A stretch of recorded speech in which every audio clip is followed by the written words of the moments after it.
Welcome to الكرامة news service. This is our top stories for today, and we will start from the last updates in Libya. Members of Libyan Parliament, representative of Benghazi city, have met the Supreme Commander of Libyan Armed Forces, Khalifa Haftar, at Public Leadership Building of Army Forces. They have discussed the current situation regarding to fights against terrorist groups in different areas inside Libya, and they have listened to the vision of the Supreme Commander of Libyan Armed Forces, Khalifa Haftar, about clashes against Daesh.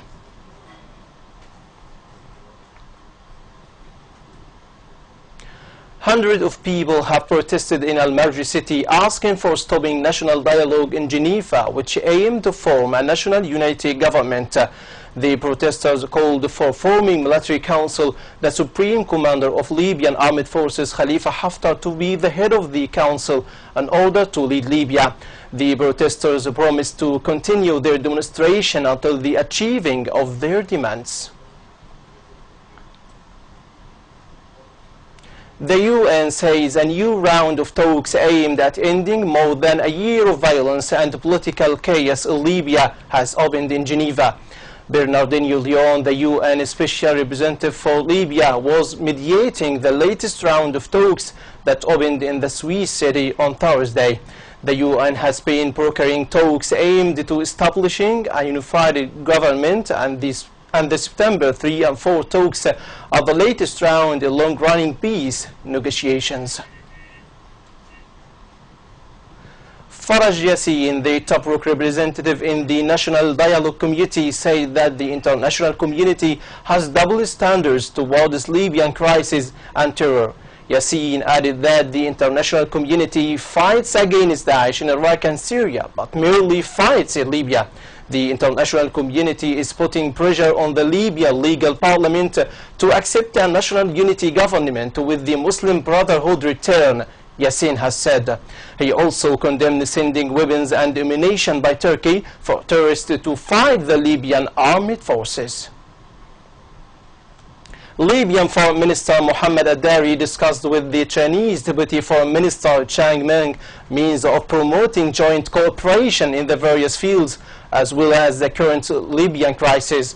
Libyan Foreign Ministry spokesman Rami Kaal said that the two sides discussed cooperation between the two nations, especially that a national reconciliation government will be formed during the coming days under the sponsorship of the United Nations. The Libyan top diplomat thanked Chang Meng for inviting him to attend the Chinese celebration, lauding the roles played by China and Russia in the national dialogue held between the Libyan conflicting parties under UN Special Envoy to Libya, Bernardino Leon.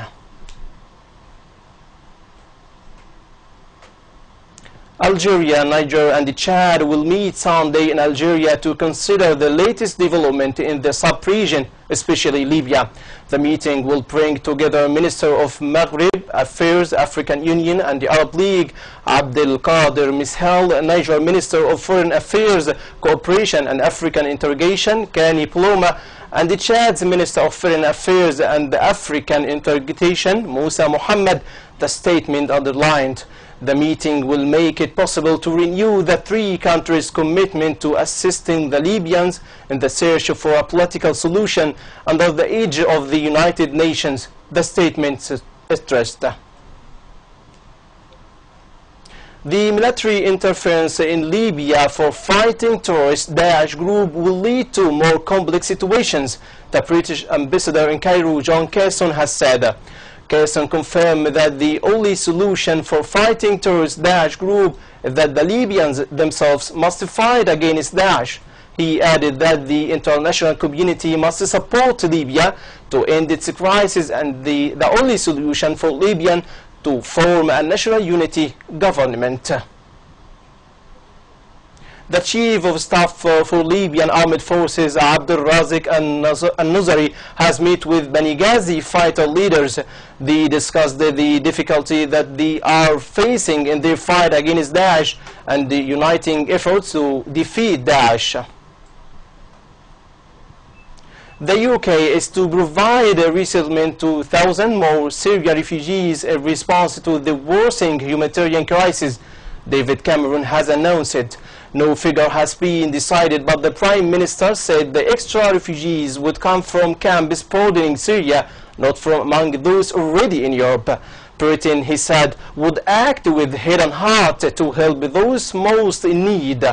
Earlier this week, Mr. Cameron said accepting more people was not the simple answer to the situation described by some as the worst humanitarian crisis since World War II. That's the wrap-up of our top stories. For much more, you can check our website www.watanelkarama.tv.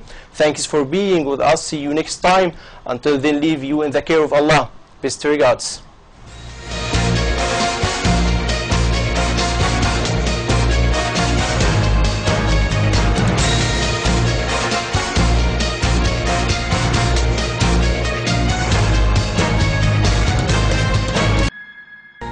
التالي النشرة الرئيسية.